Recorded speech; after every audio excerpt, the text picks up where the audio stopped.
Prime Minister Mark Carney's speech at Davos this week at the World Economic Forum is causing quite a stir because people knows that this man has been amongst the ruling class for a long time. He went to Harvard, he went to Oxford, he was the Bank of Canada governor from 2008 to 2013. He was the Bank of England governor from 2013 to 2020. And I am also seeing online that he has Ireland citizenship and UK citizenship till at least 2025. And of course, he's Canadian. This man has worked with Goldman Sachs. He has worked in the Canadian Department of Finance, and he has worked for the World Bank at the highest levels. Let's listen to his speech. I'm going to start in French, and then I'll switch back to English. Merci, Larry. Thank you, Larry. It is both a pleasure and a duty to be with you tonight in this pivotal moment that Canada and the world are going through. Today I will talk about a rupture in the world order, the end of a pleasant fiction and the beginning of a harsh reality where geopolitics, where the large main power geopolitics is submitted to no limits, no constraints. On the other hand, I would like to tell you that the other countries, especially intermediate powers like Canada, are not powerless. They have the capacity to build a new order that encompasses our values, such as respect for human rights, sustainable development, solidarity, sovereignty, and territorial integrity of the various states. The power of the less power. See, right here, he's basically saying that the United Nations is done. It's over. Starts with honesty. It seems that every day we're reminded that we live in an era of great power rivalry, that the rules-based order is fading, that the strong can do what they can and the weak must suffer what they must. And this Look what's going on in the Middle East. Even the Israeli government bulldozed UNRWA headquarters in Jerusalem, and no one is saying anything about it, and they will face no consequence. And this is a United Nations aid agency that take care of the Palestinian people, and no one says anything because they have the full support of the United States. And this is what he is saying, that great powers are allowed to do anything. They set the rules and they break the rules at will. Terrorism of Thucydides is presented as inevitable, as the natural logic of international relations reasserting itself. And faced with this logic, there is a strong tendency for countries to go along to get along, to accommodate, to avoid trouble, to hope that compliance will buy safety. Well, it won't. So what are our options? In 1978, the Czech dissident Václav Havel, later president, wrote an essay called The Power of the Powerless. And in it, he asked a simple question: how did the communist system sustain itself? And his answer began with a greengrocer. Every morning, this shopkeeper places a sign in his window: "Workers of the world unite." He doesn't believe it. No one does.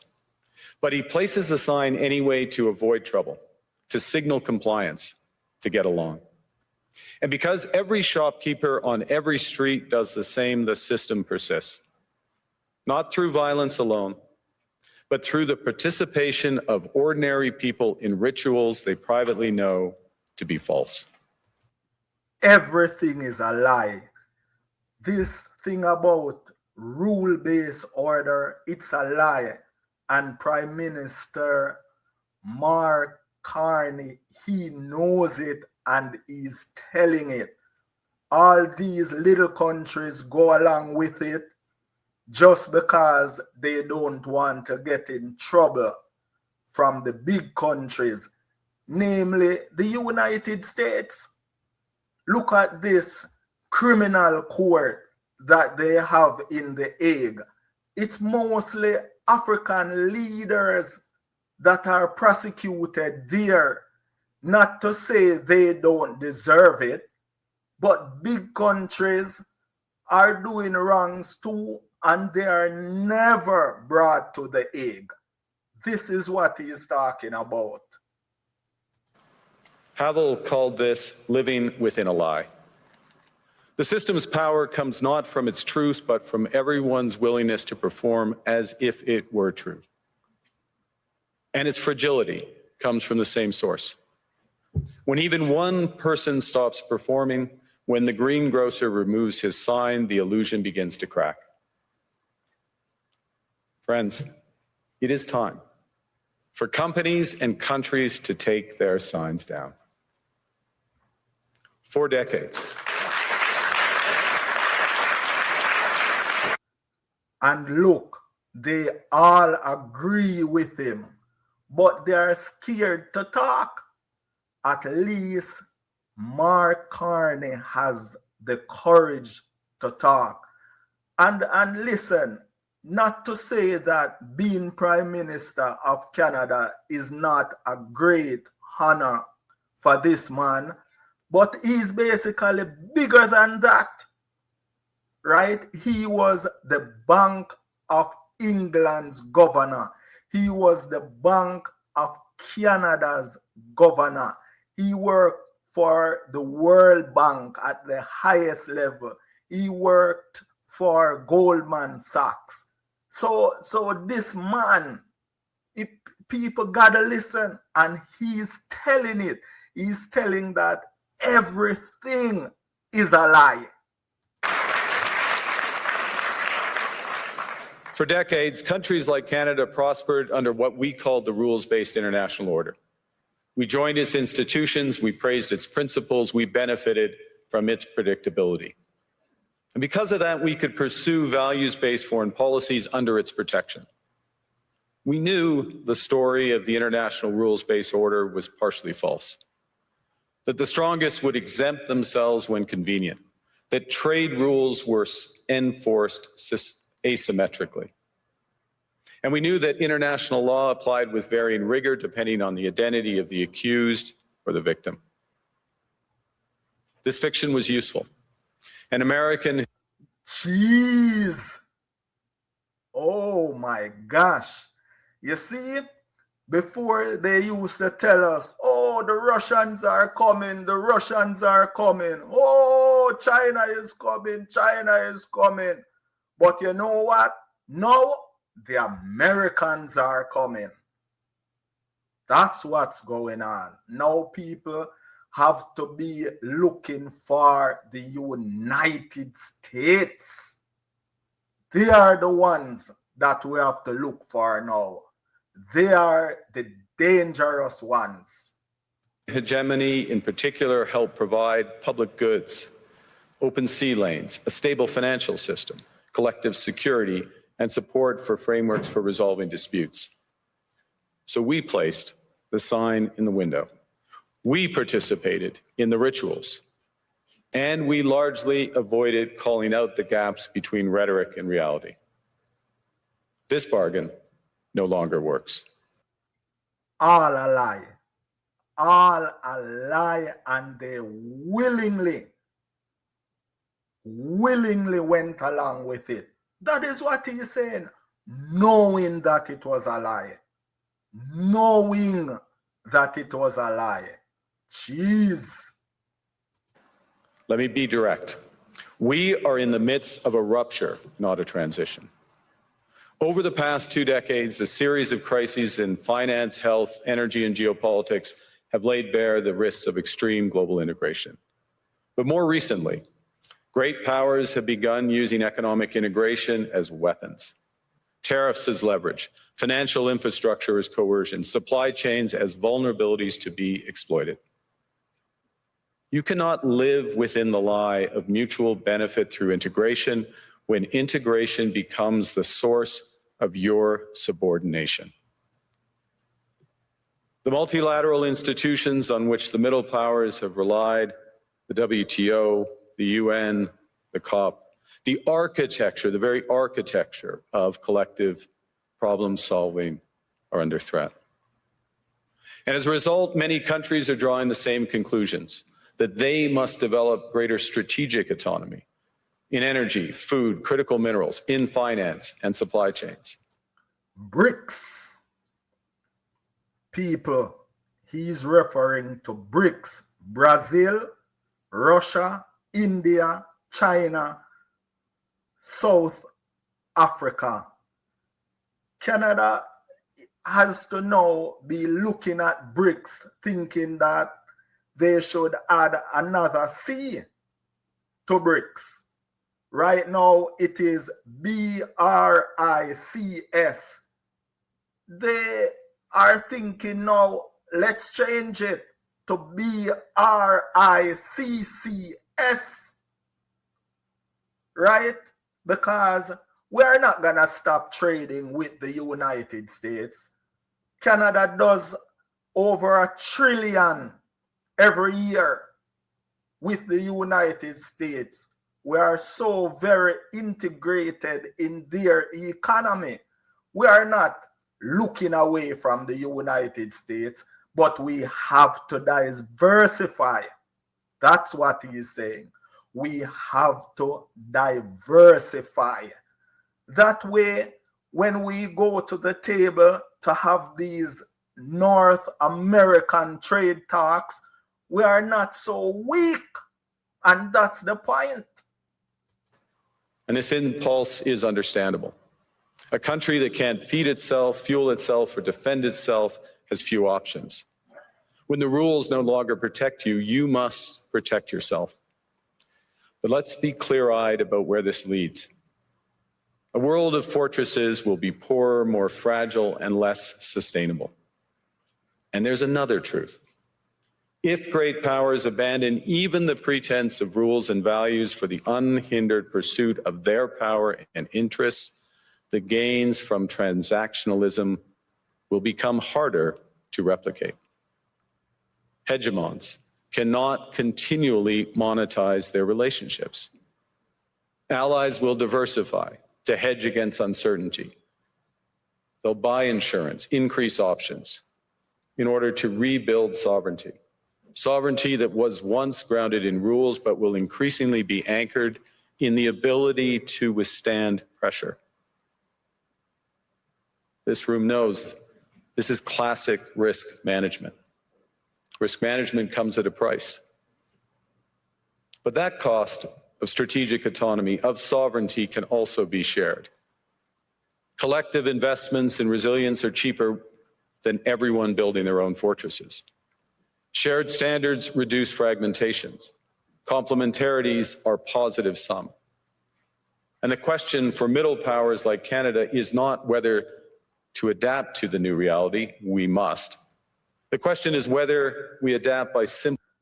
And he started doing that.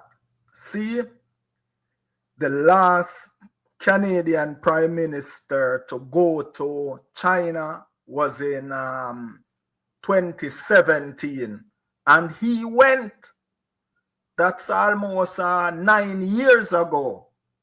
And he went to make a deal with China. Now he's allowing up to 49,000 Chinese-made electric vehicle in Canada at a tariff rate at about 6.1%. And that is not like a big portion of our new cars sold in Canada. That is about 3%. But this will introduce the Chinese electric cars to Canadians. And I heard that they are better than Tesla. So this is what's going on.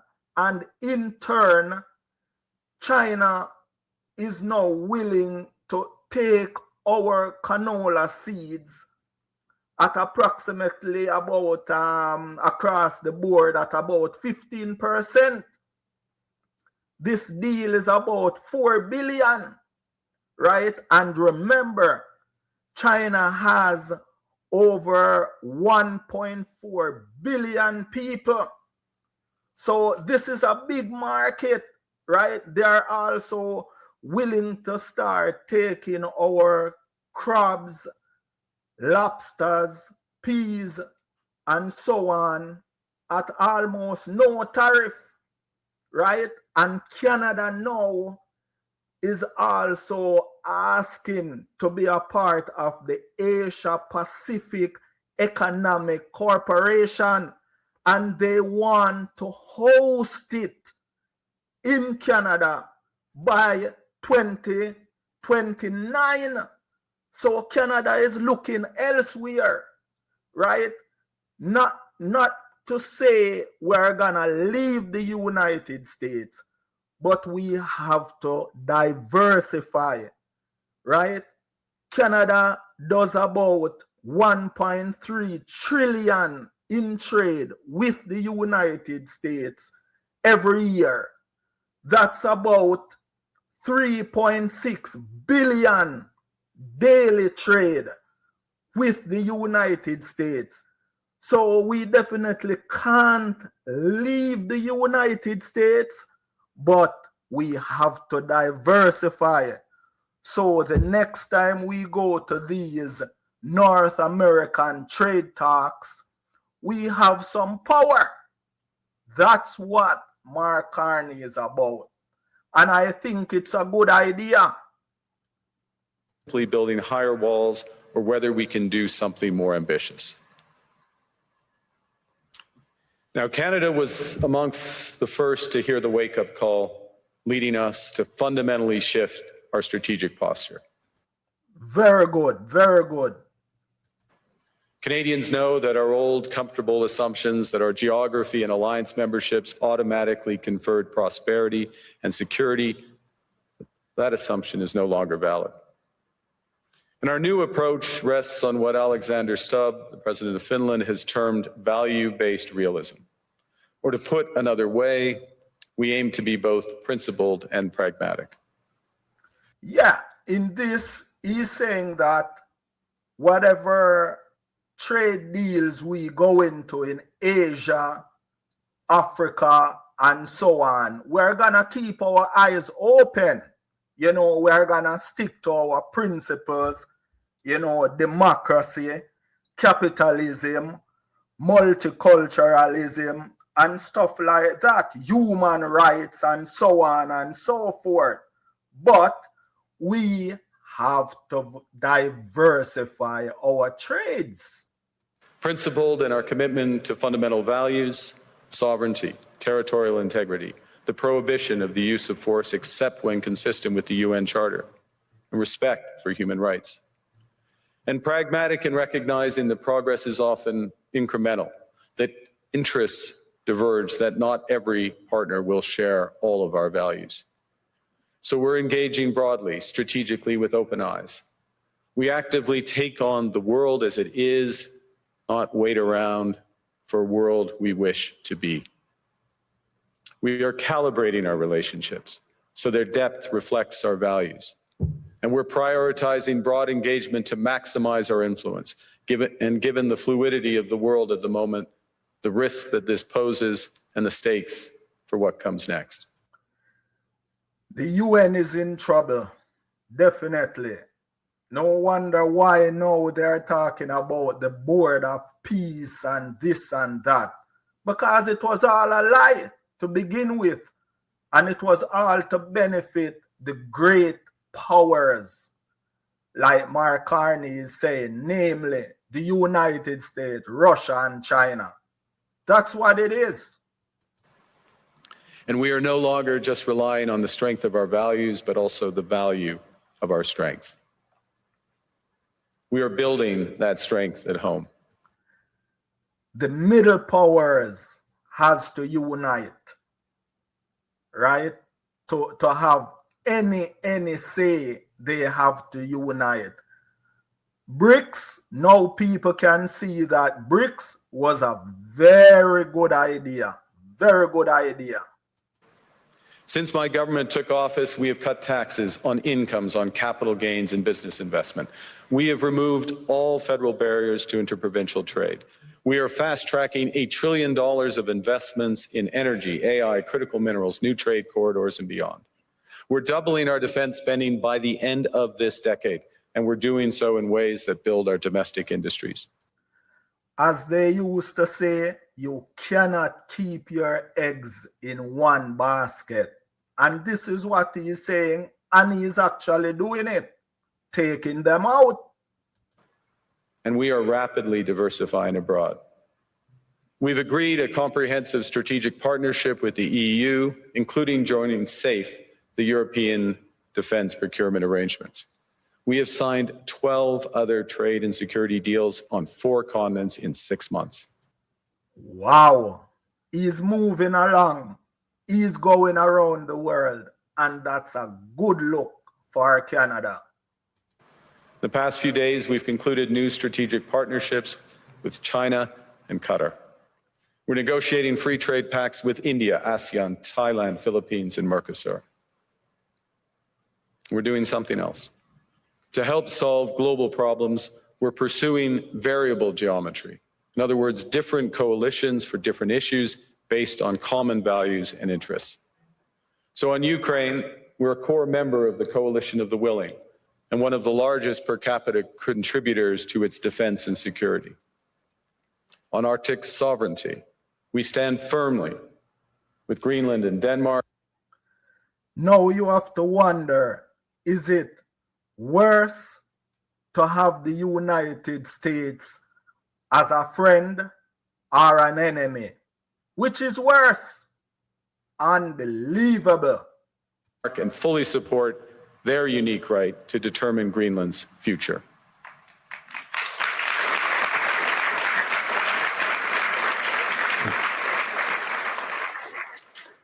Our commitment to NATO's Article 5 is unwavering. So we're working with our NATO allies, including the Nordic-Baltic Gate, to further secure. So remember, Greenland is a part of NATO. Now he's talking about Article 5. So now he's basically saying that he is ready to defend Greenland because Canada is also a part of NATO. And an attack on one means an attack on all. So he's saying that it's not even funny. It's not even funny, but it's amazing. It's amazing. Wow. The alliance's northern and western flanks, including through Canada's unprecedented investments in over-the-horizon radar, in submarines, in aircraft, and boots on the ground, boots on the ice. Canada strongly opposes tariffs over Greenland and calls for focused talks to achieve our shared objectives of security and prosperity in the Arctic. On plurilateral trade, we're championing efforts to build a bridge between the Trans-Pacific Partnership and the European Union. which would create a new trading bloc of 1.5 billion people. On critical minerals, we're forming buyers clubs anchored in the G7 so that the world can diversify away from concentrated supply. And on AI, we're cooperating with like-minded democracies to ensure that we won't ultimately be forced to choose between hegemons and hyperscalers. This is not naive multilateralism, nor is it relying on their institutions. It's built. Our eyes has to be open. We have to open our eyes and look for the best interests of Canada. And I think that's what he is doing. Building coalitions that work, issues by issue, with partners who share enough common ground to act together. In some cases, this will be the vast majority of nations. What it's doing is creating a dense web of connections across trade, investment, culture, on which we can draw for future challenges and opportunities. Argue the middle powers must act together because if we're not at the table, we're on the menu. Jeez. If we're not at the table, we are on the menu. People, the United States, they're gonna have to go this alone because everybody's eyes are open and they are looking and they are preparing to go elsewhere. We love the United States and we basically need them, but we have to look elsewhere. We have to look elsewhere. If not, we're gonna get eaten. And we don't want that. And that's what Mark CARNEY is saying. But I'd also say that great powers can afford for now to go it alone. They have the market size, the military capacity, and the leverage to dictate terms. Middle powers do not. But united we stand. And when we are united, we can stand tall. That's what I'm saying. The middle powers, the smaller powers, we have to stand up and we have to work together. Unity is strength. But when we only negotiate bilaterally with a hegemon, we negotiate from weakness. We accept what's offered. We compete with each other to be the most accommodating. This is not sovereignty. It's the performance of sovereignty while accepting subordination. In a world of great power rivalry, the countries in between have a choice: compete with each other for favor or to combine to create a third path with impact. We shouldn't allow the rise of hard power to blind us to the fact that the power of legitimacy, integrity, and rules will remain strong if we choose to wield them together. Which brings me back to Havel. What does it mean for middle powers to live the truth? Well, first, it means naming reality. Stop invoking rules-based international order as though it still functions as ever. It's a myth. Tell them, CARNEY, this rules-based international order, it's a myth. It's a myth. Look at Benjamin Netanyahu being charged for war crimes and crimes against humanity, and he's still allowed to enjoy his rich life, being a leader of a state. And this is it. You know, these guys, if it was an African leader, they would have been in Africa a long time, taking out this guy to bring him to the Hague.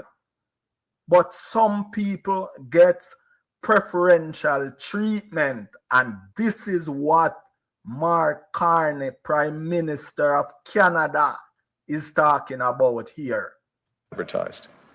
Call it what it is: a system of intensifying great power rivalry where the most powerful pursue their interests using economic integration as coercion. It means acting consistently, applying the same standards to allies and rivals. When middle powers criticize economic intimidation from one direction but stay silent when it comes from another, we are keeping the sign in the window. It means building what we claim to believe in. Rather than waiting for the old order to be restored, it means creating institutions and agreements that function as described. And it means reducing the leverage that enables coercion. That's building a strong domestic economy. It should be every government's immediate priority. And diversification internationally is not just economic prudence, it's a material foundation for honest foreign policy, because countries earn the right to principled stands by reducing their vulnerability to retaliation. So Canada. Canada has what the world wants. We are an Tell them, Carney, tell them. Energy superpower. We hold vast reserves of critical minerals. We have the most educated population in the world. Our pension funds are amongst the world's largest and most sophisticated investors. In other words, we have capital, talent. We also have a government with immense fiscal capacity to act decisively. And we have the values to which many others aspire. Canada is a pluralistic society that works. Our public square is loud, diverse, and free. Canadians remain committed to sustainability.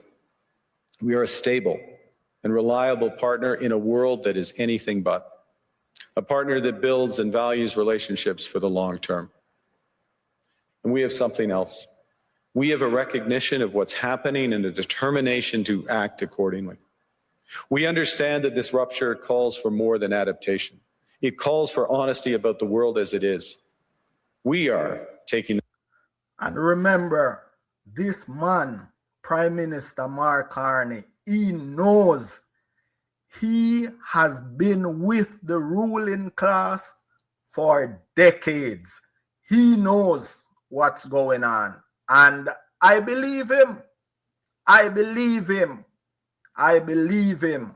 A sign out of the window. We know the old order is not coming back. We shouldn't mourn it. Nostalgia is not a strategy.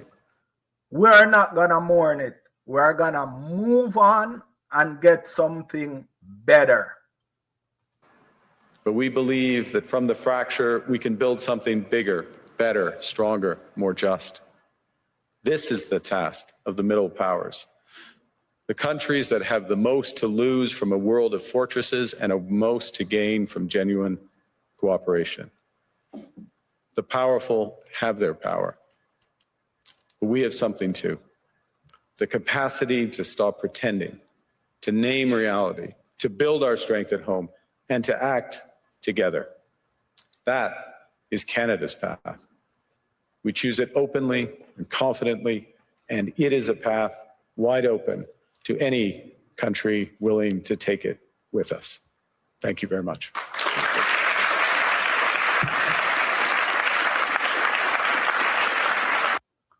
Lots of courage. Lots of courage. Mark Carney showed lots of courage in Davos. People, leave your thoughts below. Subscribe. Thumbs up. Leave a hype. Always want more, and make sure you are worth more. I will catch you in the next one. Please thumbs up. Leave your thoughts below.